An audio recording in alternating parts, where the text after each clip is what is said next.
자, 오늘은 사도행전 6장 8절에서 15절 그리고 7장 54절에서 60절 말씀을 가지고 나는 주를 섬기는 것에 후회가 없습니다 라는 제목으로 말씀 나눌게요.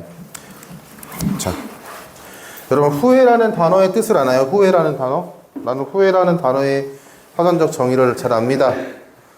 왜? 뭐야 후회가? 이전의 잘못을 깨치고 뉘우치는 거의 완벽해요. 네, 똑똑한 친구네요. 네, 어머니가 누구시니? 자, 맞아요. 이전의 잘못을 깨우치고 뉘우친다는 뜻이에요. 그러니까 뒤후자에다가 뉘우칠 회자를 써가지고 이전의 잘못을 깨우치고 뉘우치다라는 뜻을 가지고 있습니다.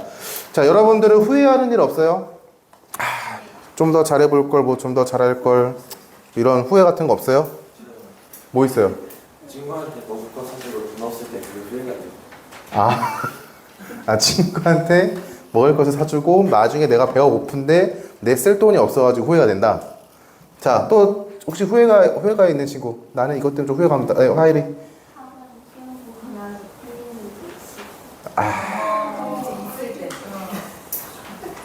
틀린 문제 있을 때, 그쵸? 이게 역시 2번이었는데 3번으로 바꾸니까. 자, 맞아요. 자, 여러분들도 가장 어린 친구는 12년을 살았고요. 가장 나이가 많은 우리 청소년부 중에서 가장 나이가 많은 사람은 19년이라는 시간을 살았어요. 그 안에서도요, 후회라는 것을요 하면서 살아갑니다. 이거 그때 좀 잘할 걸. 이거 이렇게 했었어야 되는데 라고 하면서 후회를 하면서 살아가요. 전도사님도 후회하는 게 있어요. 왜 좀 더 사랑하지 못했을까? 왜 좀 더 표현하지 못했을까? 왜 좀 더 적극적으로 내가 말하지 못했을까라는 그러한 후회를 가지고 살아갑니다. 자, 후회는요, 이전의 잘못을 깨닫고 그것을 뉘우치는 행동이에요. 그렇기 때문에 어른들이 이런 말을 자주 하죠. 나중에 후회하고 싶지 않으면 지금 열심히 공부해라. 네, 나중에 후회하고 싶지 않으면 더 많이 사랑하고 표현해라 라는 말들을 하곤 합니다. 여러분들이 아마 들어봤을 거예요. 뭐 부모님을 통해서 들어봤거나 아니면은 학원 선생님을 통해서 들어봤거나 여러분들에게 나중에 후회하기 싫으면은 지금 열심히 공부해야 돼 라고 많이 들어봤을 겁니다. 자, 오늘 말씀은요, 스데반 집사의 순교에 대해서 기록하고 있어요. 기록한 말씀이에요. 사도행전 6장 8절부터 7장 60절까지 전체의 말씀을 봐야 하는데 너무나도 말씀이 길기 때문에 이거 전체를 보면요, 전체 함께 읽으면은 우리가 오늘 설교가 너무나도 힘들어질 것 같기 때문에 선생님 간략하게 설명해 줄게요. 자, 스데반이 은혜와 권능이 충만하여서 큰 기사와 표적을 백성들 앞에서 행하였습니다. 이러한 모습을 보고 자유민들, 즉 구레네인 알렉산드리아인 길리기아와 아시아에서 온 사람들의 회당에서 어떤 자들이 그들이 모이는 회당 안에서 어떤 자들이 일어나가지고 스데반과 더불어 논쟁을 해요. 야, 이거는 이런 거 아니냐? 이거는 이런 거 아니냐? 네가 말하는 그 메시지가 틀린 것 같은데 이거는 이거 아니야? 라고 논쟁을 막 하는 거예요. 어떤 사람들은요, 스데반이 예수의 이름을 절하는 것을 보고 그를 시기하고 부정하여 모함하려는 사람들이었습니다. 이러한 논쟁 가운데 스데반이 지혜와 성령으로 말하였는데 그 모습을 모함하는 사람들이 전혀 감당할 수 없었다라고 성경은 얘기하고 있어요. 그러하게 사람들은요, 그 모함하는 사람들은요, 거짓 증인들을 매수하기 시작합니다. 스데반이 모세와 하나님을 모독하는 말을 하는 것을 자신들이 들었다라고 말하면서 잘못된 거짓된 거짓된 말들을 할 사람들을 매수했어요. 스데반은 예수의 이름을 전하고 복음을 전하는 일을 했는데 그들을요, 수많은 사람들은 그 거짓 증인을 세워서 그를 모함하려고 했던 것이죠. 자, 백성과 장로와 서기관들을 충동시켜가지고 그를 잡아가지고 공회를 끌고 옵니다. 그리고 그를 신문합니다. 거짓 증인들을 세웠는데 그들은 스데반이 거룩한 곳은 성전이에요. 거룩한 곳과 율법을 거슬러 말하기를 계속한다라고 거짓말을 합니다. 아이러니하죠. 자, 그리고 스데반이 나사렛 예수가 이곳 거룩한 곳 성전을 헐고 또 모세가 우리에게 전하여준 규례 율법을 고치겠다 함을 내가 들었습니다라고 모함하는 거예요. 그러나 스데반의 얼굴을 보니까요, 그 스데반의 얼굴은 천사의 얼굴과 같았다라고 성경은 고백하고 있어요. 자, 천사의 얼굴과 같았다는 것은요, 성령의 충만함을 힘입어 지혜롭고 담대함으로 나아간 그 모습을 가리키고 있습니다. 두려움 가운데서도 스데반은요, 담대함으로 서 있었어요. 자, 거짓 증인들이 하는 모함 가운데 사도행전 7장 1절부터 53절의 말씀은요, 거짓 증인들의 거짓말에 대해서 이스라엘의 역사, 하나님의 말씀, 선지자들의 글을 근거로 해서, 말들을 근거로 해가지고 모두 반박하는 메시지예요. 나중에 여러분들 한번 꼭 읽어봤으면 좋겠습니다. 자, 첫 번째로 아브라함이라는 사람이 나와요. 아브라함이 하나님의 은혜를 힘입어 약속하신 가나안 땅에 나아갔고 그곳에 하나님의 일하심을 보았으며 하나님의 은혜로 자녀를 갖지 못하는 사라를 통해서 자녀를 가졌음을 너희 조상 아브라함에게 일어났던 하나님의 놀라우신 일하심을 다 아는 너희가 아는 것을 이야기합니다. 하나님께서 아브라함에게 하신 언약을 지키시는 분임을요, 스데반은요 분명하게 선포해요. 그리고 아브라함의 자손 이삭을 통해서 12조상을 낳았음을 말하고요, 여러 조상이 요셉을 시기하여 애굽에 그들을 팔았다. 애굽에서 요셉을요 팔아버린 사건을 또 이야기합니다. 야곱 이스라엘이 살던 그 땅에 기근이 들었어요. 그 가운데 이스라엘을 포함한 야곱을 포함한 그 11명의 형제들이 애굽으로 넘어가 곡식을 구걸했던 그 가운데 형제들이 애굽에 팔아넘긴 요셉이 총리가 되었고 요셉을 통해서 자신들이 그 기근에서 구원받은 그 사건을 스데반은요 사람들에게 선포하고 있어요. 야곱이 죽은 후에 시간이 흘러 애굽에 요셉을 알지 못하는 왕이 세워졌습니다. 요셉이라는 존재를 모르는 왕이 세워졌어요. 그로 인해서 이스라엘의 민족이 핍박을 받게 됩니다. 새로운 왕이 세워짐을 통해서 이스라엘의 민족이 핍박을 받게 되는 거예요. 그 모습을 보고 하나님께서는요 모세를 세우셨고 이스라엘 민족을 구원하셨습니다. 그리고 하나님께서 이스라엘 백성들을 인도하여 광야로 인도하셨고 40년이라는 시간 동안 기사와 표적을 행하셨음을 스데반은 선포합니다. 자, 하나님의 일하심으로 구원을 받은 이스라엘이지만 모세가 하나님의 율법의 말씀을 받으러 시내산에 올라갔을 때 이스라엘 백성들은요 모세가 40일 동안 내려오지 않는 것 때문에 두려워했어요. 자신을 인도할 지도자, 자신을 인도할 모세가 갑자기 보이지 않으니까 하나님의 말씀을 받으러 산에 올라갔는데 40일이라는 시간 동안 보이지 않으니까 두려워했어요. 그래서 송아지를 세웁니다. 금송아지를 만들어요. 여러분 금송아지 사건 알아요? 출애굽기에 금송아지 만든 거? 하나님의 인도하심을 보고 하나님의 구원하심을 바라본 이스라엘 백성은요 눈에 보이지 않는 그 상황 가운데 모세가 눈에 보이지 않으니까 두려운 거예요. 이 광야 가운데 도대체 어디로 나아가야 할지 어떻게 살아야 할지 모르는 그 백성들이 두려워서 눈에 보이는 우상을 만듭니다. 그게 바로 금송아지 사건이에요. 우상을 만들어서 절하면서 하나님 앞에 범죄한 사건인 것이죠. 스데반은 율법을 가진 백성이지만 그 율법을 지키지 못하는 백성임을 거짓 증인들에게 선포합니다. 이스라엘 너희가 율법을 가졌다고 잘난 척하지만 너희는 그 율법을 가졌지만 지키지 못하는 하나님 앞에 범죄하는 존재들이다 라고 선포하는 거예요. 그리고 광야에서 이스라엘 조상에게 증거의 장막, 하나님께서 명령하신 대로 지은 장막이 있는데 그 장막 안에서 하나님께서 거하셨고 다윗의 시대 때까지 장막에 거셨지만 솔로몬이 성전을 짓고 난 후에는 하나님께서 말씀하신 그 솔로몬 성전 안에서 거하셨다. 하지만 그 안에서조차도 너희가 하나님 앞에서 범죄함을 통해서 하나님이 너희를 떠나셨다라는 것들을 얘기합니다. 자, 애굽이라는 나라에서 은혜로 구원받은 그때부터 하나님 앞에서 계속해서 범죄하는 이스라엘 백성들, 그리고 그 범죄함이 하나님의 아들 예수 그리스도를 영접하지 않고 오히려 죽음으로 몰아넣은 그 지금까지도 계속해서 하나님 앞에서 범죄하는 이스라엘 백성들을 향하여 스데반은요 이렇게 얘기하는 거예요. 사도행전 7장 51절 53절 말씀입니다. 목이 곧고 마음과 귀에 할례를 받지 못한 사람들아, 너희도 너희 조상과 같이 항상 성령을 거스르는도다. 너희 조상들이 선지자들 중에 누구를 박해하지 아니하였느냐? 의인이 오시리라 예고한 자들을 그들이 죽였고 이제 너희는 그 의인을 잡아준 자요 살인한 자가 되나니 너희는 천사가 전한 율법을 받고도 지키지 아니하였도다 하니라. 자, 이스라엘 백성들은요 자신들이 율법을 소유한 것에 대해서 굉장한 프라이드가 있었습니다. 우리는 이스라엘 우리 백성들은 저기 이방 사람들과 전혀 다른 존재야. 하나님께 선택받은 존재야. 굉장한 프라이드가 있었어요. 그리고 하나님께서 예루살렘 성전에 거하심으로 우리는 영원한 하나님의 나라를 누리며 살아가는 존재라는 잘못된 믿음을 갖고 있었죠.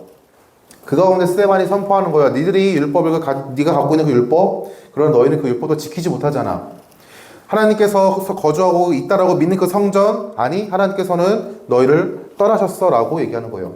더 나아가 하나님께서 직접 인간의 몸으로 입고 이 땅에 오셨는데 너희는 그것을 부정하고 그를 외면하고 더 나아가 핍박과 고통 가운데 몰아넣었으며 죽음으로 몰아넣었다. 너희가 성령께서 행하신 일들을 거스르는 자들이다 라고 얘기합니다.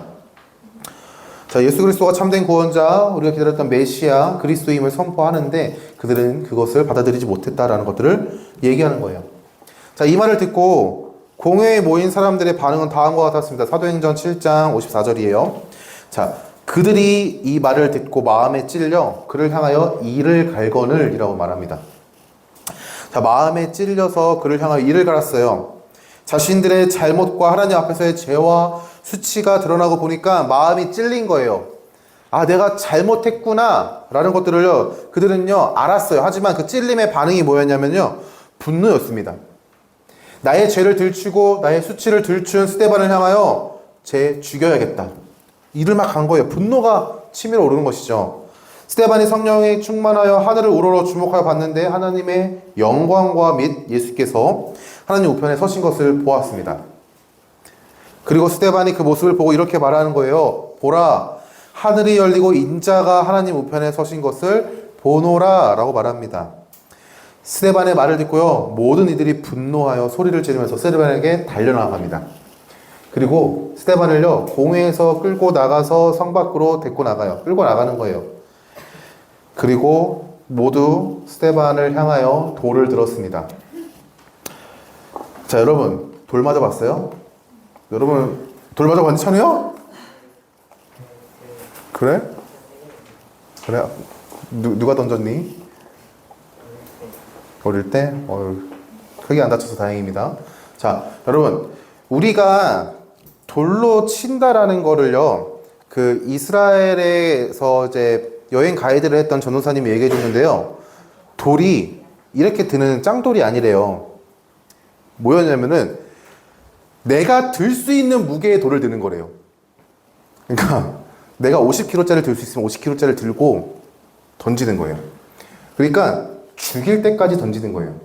이 사람들은요, 스데반이 전한 그 복음의 메시지, 그 복음의 메시지가, 자, 이거 좀 내려주세요. 네.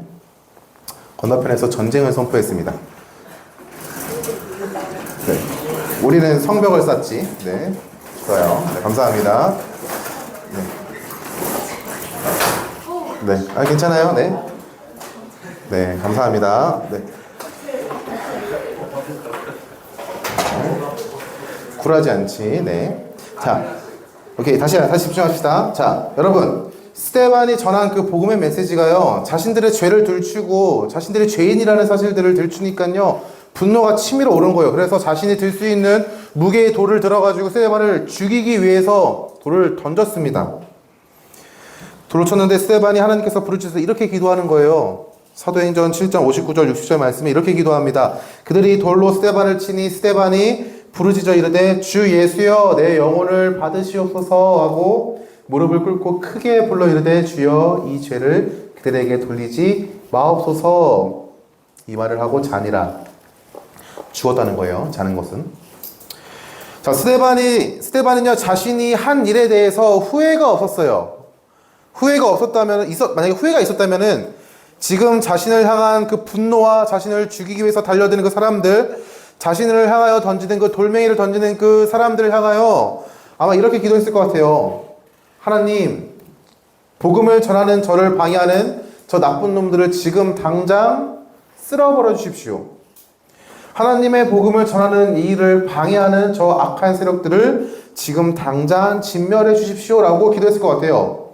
그러나 스데반의 반응은요, 후회가 아닌 이 사람들을요, 불쌍히 여기는, 그리고 하나님께 간구하는 기도를 드리는 모습을 증거하고 있습니다. 주 예수여 내 영혼을 받으시옵소서, 주여 이 죄를 그들에게 돌리지 마옵소서라고 말이죠. 자, 여러분, 만약에 여러분이라면 어떻게 반응할 것 같아요? 자, 여러분 한번 생각을 해봅시다.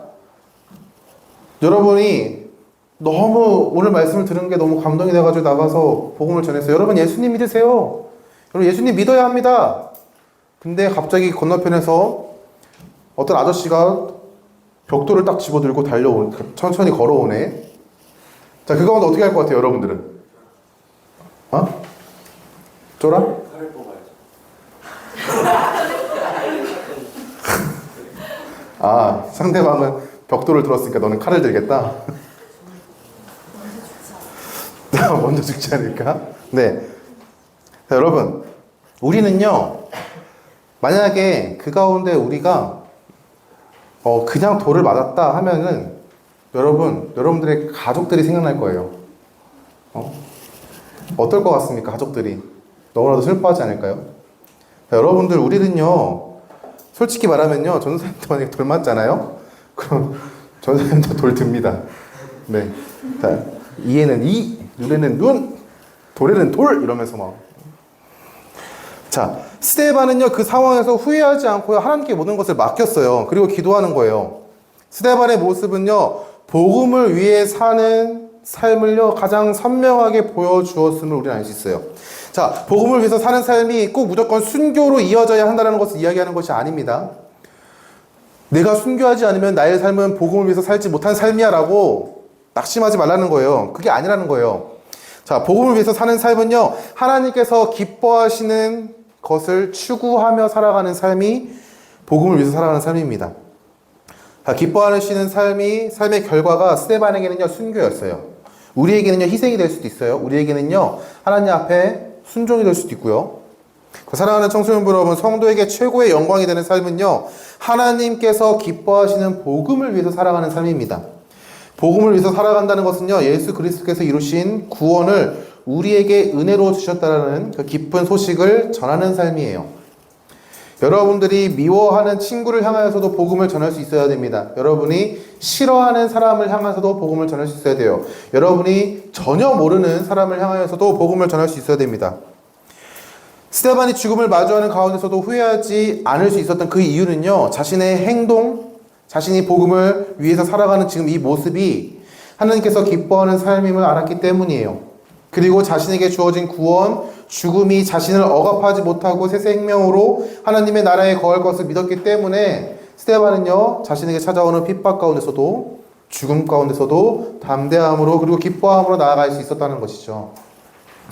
자, 복음을 위해서 살아가는 성도가 복음으로 인해 후회하지 않는 그 이유는 하나님께서 기뻐하시는 것을 성도의 삶의 최고의 가치로 두기 때문입니다.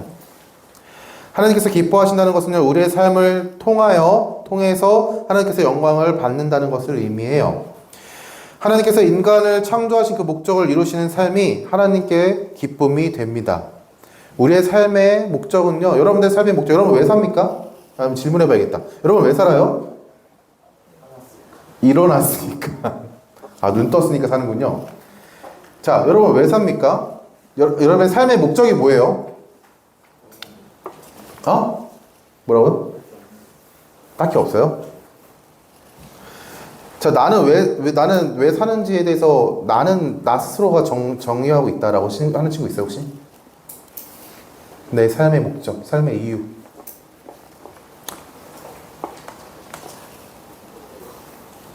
뭐라고? 아니에요? 자, 여러분들이 뭐라고? 창모요? 아니요. 자, 여러분들이 지금은 왜 사는지 모를 거예요. 근데 나중에는 왜 사는지에 대해서 스스로가 정의를 할 겁니다. 자, 그러나 하나님께서 세상 가운데 사람을 만드신 그 이유는요, 그 목적은요, 하나님께 영광을 돌리기 위해서라고 성경은 말하고 있어요. 그 영광을 돌린다는 것은 하나님께서 허락하시는 기쁨 안에서 하나님과의 교제를 누리고 사귐을 누리고 그 사귐을 하나님께서 허락하신 공동체 안에서 누리는 것, 그 기쁨 안에서 살아가는 것을 하나님께서는요, 삶의 목적으로 우리에게 허락하셨습니다. 하나님이 나의 삶에 그저 복을 주시는 신이 아니에요. 하나님께서는요, 그저 단순하게 멀리 있는 나를 위로하는 신이 아닙니다. 내가 의지하는 순간에만 의지하는 존재가 아니에요. 하나님은요, 우리의 아버지가 되세요. 자, 여러분, 그러기 때문에 성도의 삶의 최고의 가치가 하나님이 기뻐하시는 삶을 바라보며 그것을 살아내는 것이 되는 것이죠. 여러분, 마태복음 3장 17절 말씀 함께 보겠습니다. 저는 읽어줄게요. 자, 하늘로부터 소리가 있어 말씀하시되 이는 내 사랑하는 아들이요 내 기뻐하는 자라 하시니라. 예수님께서 세례를 받으시고 물에서 올라오실 때 하늘에서 들렸던 성부 하나님의 선포입니다. 이는 내 사랑하는 아들이요 내 기뻐하는 자라. 우리가 이 말씀을 오해하지 않기 위해서는요, 자, 예수님은요 하나님의 아들이세요. 그 존재 자체가 하나님의 아들이었으면 하나님께서 기뻐하시는 존재입니다. 그러나 우리는 달라요. 자, 여러분 하나님의 아들입니까? 나는 하나님의 아들이다, 손. 나는 하나님의 딸이다, 손. 네, 감사합니다. 자, 우리는 지금 예수 그리스도의 은혜로 구원을 받은 성도이기 때문에 하나님을 향하여 아버지라고 고백할 수 있는 존재가 되었습니다. 하나님을 향하여 아버지라고 고백할 수 있는 하나님의 자녀, 아들과 딸이 되었어요. 그러나 우리는요, 존재 자체는요, 처음 태생부터는요, 하나님 앞에 진노의 대상일 뿐이에요. 진노의 자녀입니다.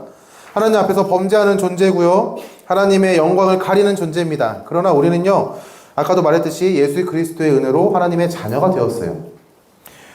우리는 예수 그리스도의 은혜로 구원받음으로써 예수님께서 보내시겠다라고 약속하신 예수의 영, 진리의 영, 또 다른 보혜사를요 선물 받습니다. 성령 하나님은 우리 안에 계심으로 우리가 하나님의 자녀라는 사실을요, 그리고 하나님이 우리의 아버지가 되신다는 것을요 고백하게 해요. 자, 로마서 8장 15절과 갈라디아서 4장 6절 말씀 함께 읽겠습니다. 여러분 함께 읽었으면 좋겠습니다. 자, 시작. 너희는 다시 무서워하는 종의 영을 받지 아니하고 양자의 영을 받았으므로 우리가 아빠 아버지라고 부르짖느니라. 너희가 아들이므로 하나님이 그 아들의 영을 우리 마음 가운데 보내사 아빠 아버지라 부르게 하셨느니라. 자, 우리 안에 계신 성령 하나님께서는요, 양자의 영이신 그 아들의 영이신 성령 하나님은요, 우리가 하나님을요 아버지라고 고백하게 합니다. 우리는요 하나님 앞에서 진노의 대상이고요, 우리는 하나님 앞에서 범죄하는 죄인이지만 예수 그리스도의 은혜로 우리는 자격 없는 우리가 하나님을 아버지라고 고백할 수 있는 은혜를 힘입게 되는 거예요. 우리는 예수 그리스도와 연합된 존재로서 하나님의 사랑, 성자 하나님이신 예수 그리스도에게 성부 하나님께서 부어주시는 완전한 그 사랑을요 우리는요 누리게 됩니다. 그 사랑을 누릴 수 없는 죄인된 존재이지만 우리 안에 계신 성령 하나님께서 우리가 어떠한 존재인지를 선포하게 하고요, 그리고 우리가 예수 그리스도와 연합된 존재로서 성부 하나님과 성자 하나님 사이에서 교통되고 있는 완전한 그 사랑을요 우리는요 예수 그리스도를 힘입어서 누리게 되는 거예요. 그 사랑 안에서 우리는 예수 그리스도께서 하나님께서 하나님을 기뻐하시는 것처럼, 하나님을 기쁘시게 하는 것처럼 우리도 하나님을 기쁘시게 하는 것을 최고의 가치로 두면서 살아갑니다. 이제 성도의 삶은요 나 중심적인 삶이 아니에요.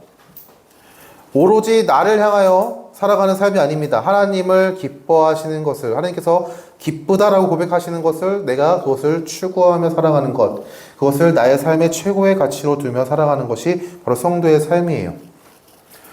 우리는요 더 이상 세상을 향하여 그것을 섬기며 살아가는 우상을 섬기는 존재가 아닙니다. 세상의 창조주신 하나님을 향하여 아버지라 고백하며 하나님의 자녀로서 하나님께서 성자 예수 그리스도에게 허락하신 완전한 사랑을 누리며 살아가는 존재가 됩니다. 그러하게 복음을 위해서 살아가는 삶에는요 후회가 없는 거예요. 복음을 위해서 살아가는 삶은 잘못된 일이 아니기 때문에 우리는요 그 복음을 전하는 것으로 인해서 받아들여지는 결과, 하나님의 인도하심 가운데 후회하지 않는 것이죠. 세상은요 그것을 잘못되었습니다, 틀렸습니다, 멍청합니다 라고 이야기할 수 있지만 우리는요 세상의 가치관을 바라보면서 살아가는 것이 아니라 하나님을 삶의 기준, 삶의 인도자로 고백하며 살아가기 때문에 하나님께서 기뻐하시는 일에는요 우리가 후회하지 않아요. 자, 사랑하는 청소년 여러분, 하나님을 아버지라고 고백하는 성도의 삶은요 하나님을 기쁘시게 하는 삶이고 그 삶에는 후회가 없습니다. 자, 여러분들은 예수 그리스도의 은혜로 구원을 받은 성도입니까? 자, 그렇다면 여러분들은 하나님을 아버지라고 고백하는 자입니다. 하나님께서 기뻐하시는 것을 최고의 가치로 여기는 성도는요 하나님을 위해서 살아가는 삶의 후회가 없습니다. 그렇기 때문에 여러분들의 삶의 목적은요, 하나님께서 기뻐하신 일을 감당하며 살아가는 거예요. 그 방법, 그 모양, 그것을 드러내는 여러분들의 삶의 모습은요, 다양할 수 있어요. 누군가는요, 하나님을 위하여 찬양하는 존재가 될 수 있고요. 누군가는요, 하나님께서 허락하신 공동체를 물질로 하나님께서 허락하신 은사로 섬기는 존재가 될 수 있습니다. 그렇기 때문에 여러분 모양은 다를 수 있지만 여러분의 삶의 목적은 하나님을 기쁘게 하는 그 삶을 살아가는 거라는 거죠. 자, 만약에 여러분의 삶의 가치가 하나님의 영광이 아니라고 한다면요, 여러분의 최고의 가치를 두고 있는 그 무언가를 한번 살펴보길 바래요. 여러분이 살아가는 그 이유, 여러분에게 기쁨을 주는 그것. 자, 그게 우상이에요. 알겠어요? 우상이 별거 아닙니다. 다른 종교, 이런 게 우상이 아니라 여러분이 하나님보다 더 가치를 두는 것, 그리고 그런 것으로 인해서 우리가 하나님 앞에 나아가지 못하게 하는 것, 그게 바로 우상이에요. 자, 예수 그리스도의 복음은 그 우상, 하나님보다 다른 무언가에 더 가치를 두는 우리의 죄를요, 깨끗하게 하시는 하나님의 은혜를 선포합니다. 하나님과의 관계가 회복되었고 하나님의 자녀가 되었음을 선포하는 것이죠. 복음을 듣고 믿음으로 반응하며 살아간다면요, 여러분의 최고의 가치는요, 하나님일 것입니다. 하나님을 기쁘시게 하는 일은 예수 그리스도께서 이루신 일에 믿음으로 반응하며 살아가는 삶입니다. 복음의 믿음으로 반응하며 하나님을 기쁘시게 하는 일에 감사함으로 동참하는 것이죠. 여러분의 삶이 하나님을 기쁘시게 하는 삶이 되기를 소망합니다. 그리고 그 삶을 살아가는 그 힘이 허락하신 은혜에 대한 감사의 반응이 되기를 예수님의 이름으로 축원합니다.